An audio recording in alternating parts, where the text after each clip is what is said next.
And thank you to the chairperson. Thank you, sir.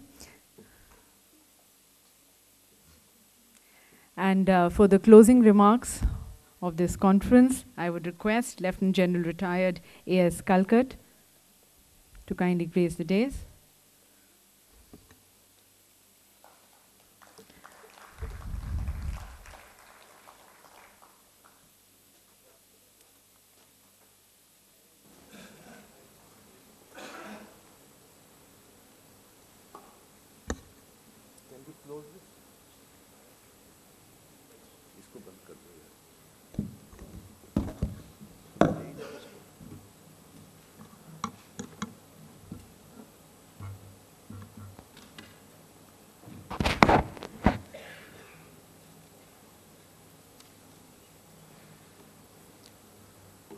Ladies and gentlemen, it has been 1.5 days of the most interesting,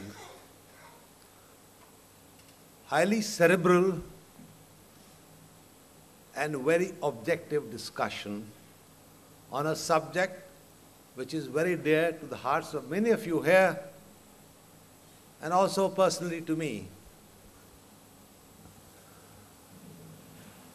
We were honored today by having, and yesterday, by having distinguished visitors from abroad, which enabled us to have the opportunity to see how they practice this.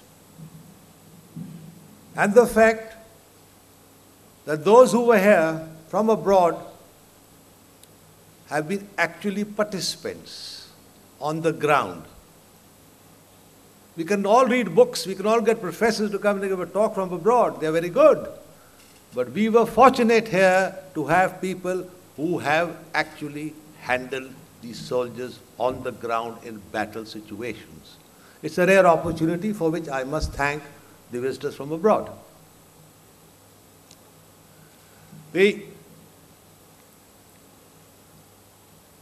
Far as Special Forces is concerned, why did I say that's dear to my heart too? I'll go back a little bit. The first time the 3 Special Forces battalions got together into operations, were launched, was in Sri Lanka, where I had the honor of commanding that force. They were part of the 54 battalions that were there. 3 of them were Special Forces. Then they were not even known as Special Forces, by the way. They were para-commando battalions. 1 para-commando, 9 para-commando, and 10 para-commando.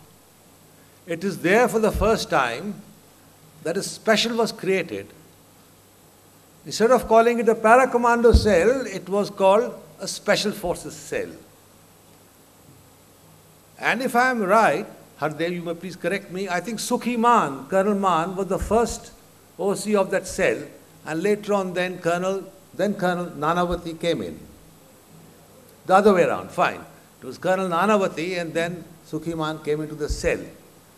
And it is at that time we decided that we shall differentiate them from the other battalions.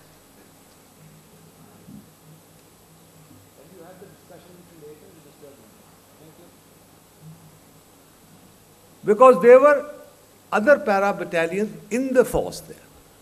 One of those 50-odd battalions, normal battalions, was 5 para, and perhaps some others. So to make sure that there is no confusion, we decided to call them Special Forces. That is the genesis of the Special Forces of the Indian Army. Their performance there, one does not praise oneself, but I was very impressed by many speakers here who were so much conversant with the great achievements of the Special Forces of our friendly foreign countries, and perhaps about some not so friendly countries not present here. So I think to begin with, I would like to mention that there is no reason why we need all the time be averse to mentioning our para-commando achievements if we are looking forward for their future concepts. I will only mention one each para commando in Sri Lanka when I was there. Or since I was there all the time, so I suppose those are the ones. There was one para commando which was responsible for a major action in which they captured certain documents, certain cassettes, which for the first time told us that an Indian member of parliament had not defected but had gone over to Sri Lanka and was operating or mingling with the LTTE and also was giving them, and also was giving them lectures against the Indian state. The commanding officer of the battalion, gentlemen, was Colonel Hardev Liddar. He was commanding 9 Para Commando. This happened just east of Vavonia. The second was another action where there was an apprehension of a special messenger of the LTTE who was carrying a letter which was a bomb. A bomb, in other words, it was some secret dealings with some people in India. He was nabbed, and when the letter was opened, it was important enough for the Indian High Commissioner then in Sri Lanka and me to fly to Delhi, and it was opened or presented to then the Prime Minister. And that was the action of 1st Para Commando. Then there was a situation there that the President of Sri Lanka, the newly elected one, went renegade as far as India was concerned. And he threatened to throw out everyone or the IPK, whatever, but more than that, he threatened our diplomatic staff and our High Commission in Colombo. In fact, said that he could no more take responsibility for the protection of the Indian mission. So the question was whether we withdraw our mission from there. In fact, I was called up to Delhi and hauled up or asked the question by the Prime Minister himself with all the other ministers present, what should be done. And a very clear decision was taken. The Indian flag flies there on Indian territory, and by damn we shall defend it and protect it. And we chopped in. Actually, we flew them in, and later on we got them ready to be able to grapple in, if necessary, to protect the Indian High Commission. For those conversant with Colombo, it is just next door to the British Council, actually. And it is in a very much a built-up or a very crowded, fairly crowded area.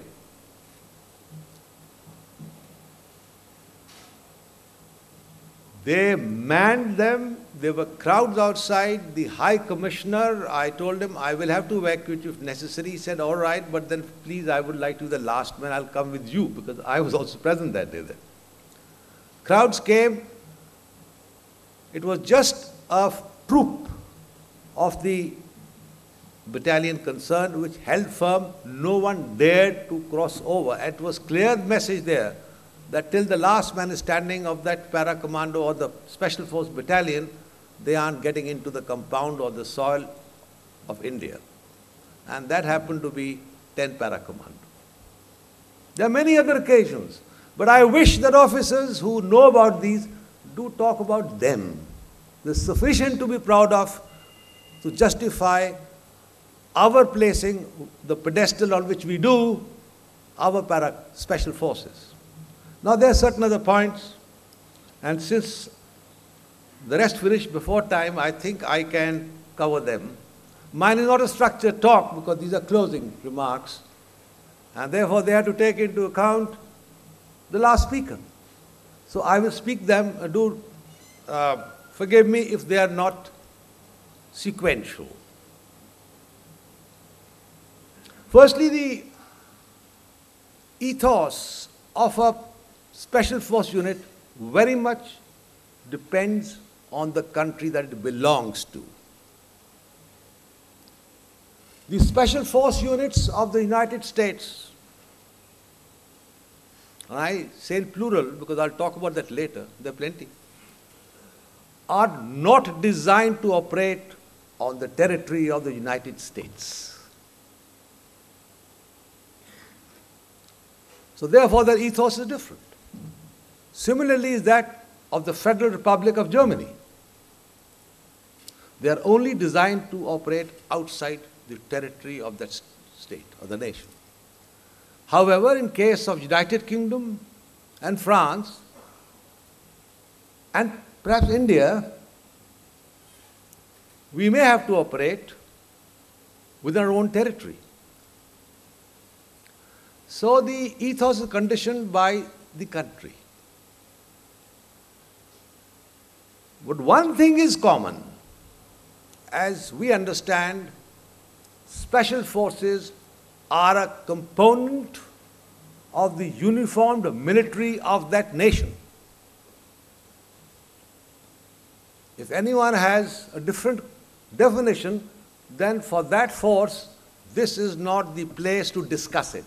That is outside in the Ministry of Home Affairs, as a esteemed colleague here did mention, or some other departments, but not in the military.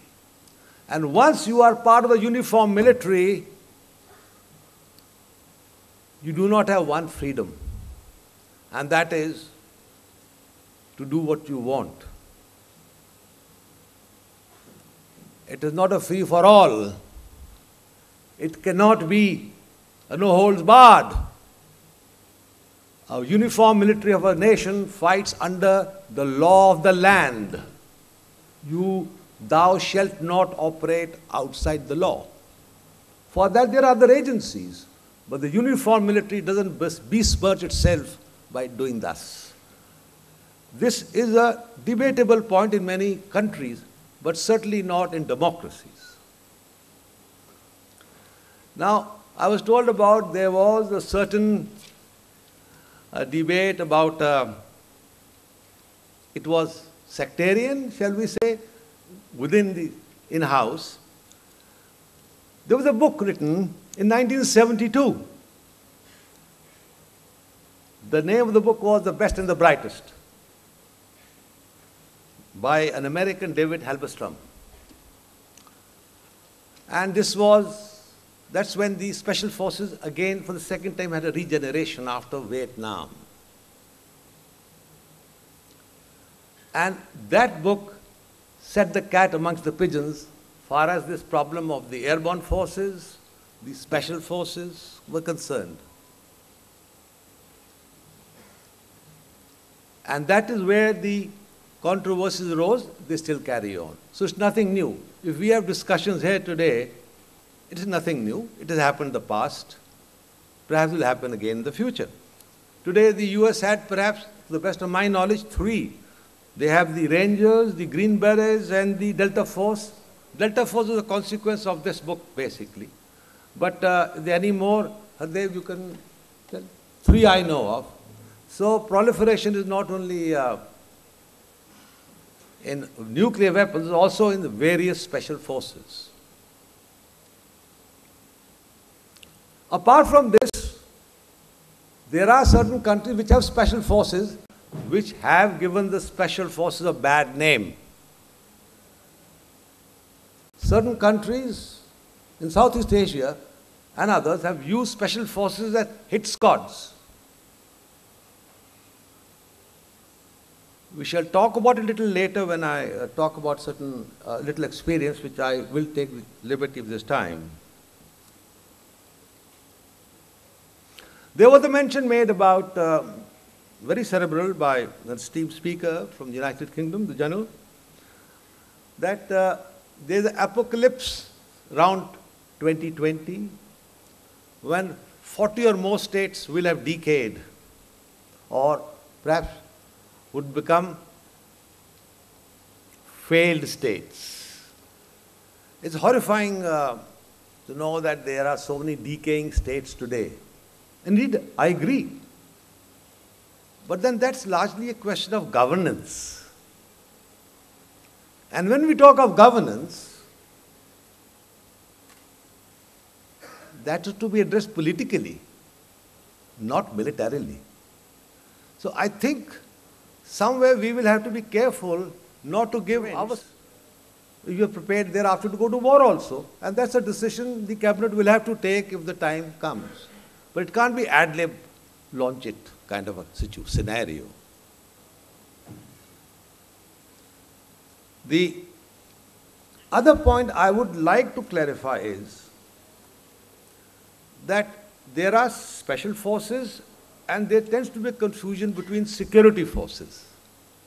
We must never let them associate in any form with our special forces, which is an honored name, which has some meaning. In this context, I may mention, in China, the budget came out day before, just 3 days ago. And you may like to note that for their internal use, the Chinese have realized now that they would not like to use the PLA and they want to use their own security forces. And the budget allocation of the security forces is 2.3 times more than the budget allocation for the PLA. This should give an indication of how states, and this is a major power, are addressing the issues and problems. Maybe we may have to learn something. When within our own country there's the issue of committing the military against your own state, against your own people, or you want to use other forces. A little bit about my own experience. We had these 3 battalions. Because they were highly trained, highly motivated, and very well led.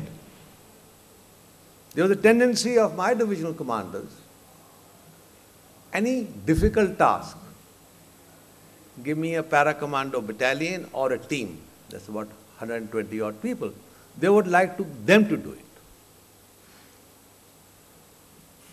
A normal task which a normal battalion is supposed to do, as someone very well, General Jambal or someone did bring this out. This is a tendency. You do not use a derby winner to pull a cart. And that tendency is because obviously they lack the confidence in their own command to deliver. And perhaps that is one of the things which bites the special forces senior officers, that we are liable to get misused if they are handed over to field commanders. Probably, I'm not sure, that's their worry, that they will not be used properly. Maybe that is one of the causes why they're wanting a special forces command or whatever else.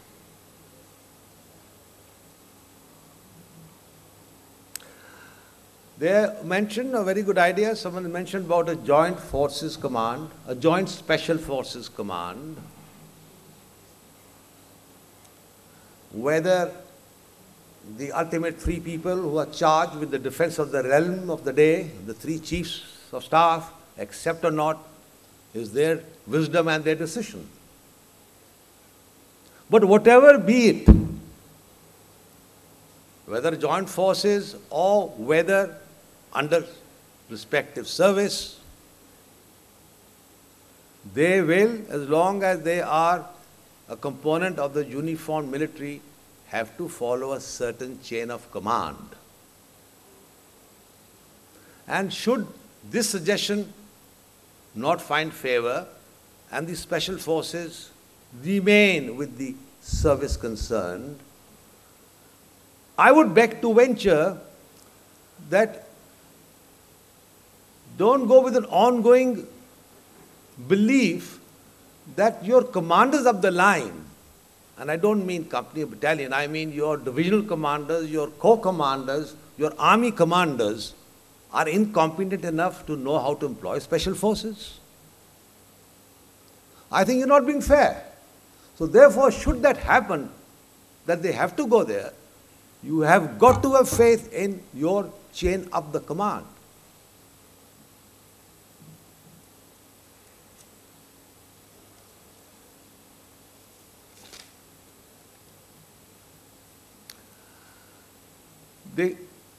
question of using special forces within our own territory. We may have to use them. Someone did mention, oh sorry, before that, about the achievements, I only talked about the army. I should again make a mention of what Admiral Sinha mentioned about a young boy, a naval marine in the Jaffna Peninsula. Actually, there were two of them, a sub-lieutenant and another officer, who were given a task of jettisoning the boats on which the LTT, who were now being driven back, were trying to escape across the lagoon to the mainland. And our worry was, if they escape, then they will be inflicting more casualties to my soldiers later. So these two people were sent there. And what happened that the rest of them were ambushed. These two were able to get away. So they decided to lie dogo there. They burned the boats, but they couldn't get away because they were caught between the LTTE, who couldn't get away, and the lagoon. And I can now understand why that admiral said they must be waterproof, because this young officer's radio set he had jumped into the water to hide was not waterproof, and he was out of communication with us. Well, purpose was achieved. Third day we were able to rescue him from there, or we linked up our forces, and he had done a magnificent job for which I'm not sure he got a Veer Chakra or a Mahavir Chakra, but one of the two awards was immediately recommended and awarded to him. So this was that, lest it be said that I am only talking about the Army Special Forces. I think Navy has also achieved a task there, must be recognized. The final point to end this meeting here, use of this military in your own country. Gentlemen, 9/11 was the worst attack the US ever had on this soil. It shook them. The world was with them. The United States did not activate their military. Not even that, even the National Guard was not called out. The aircraft flying in the air were part of the NORAD defense which were there. So countries with democratic values and high democratic values tend to use less their military for such tasks. They have other forces. So this may be kept in mind, because time is now coming that there will be increasing questioning of actions, which this talked about rapidity of communications, live reporting happens, and I do not think any man in uniform wants to get in any way entangled in a domestic situation of that kind. Having said that, there's a lunch later on. I think we have all learnt a lot. I also hope that our honored visitors from abroad have also picked up something worthwhile from us. And at the end, I have to thank, apart from the CENJOWS faculty and the staff of CENJOWS, they are joint sponsors, SP Publications, for having made this event possible. And I have no doubt that we shall be able to conduct similar get-togethers in time to come. Next item on the agenda, ladies and gentlemen, is lunch. Thank you.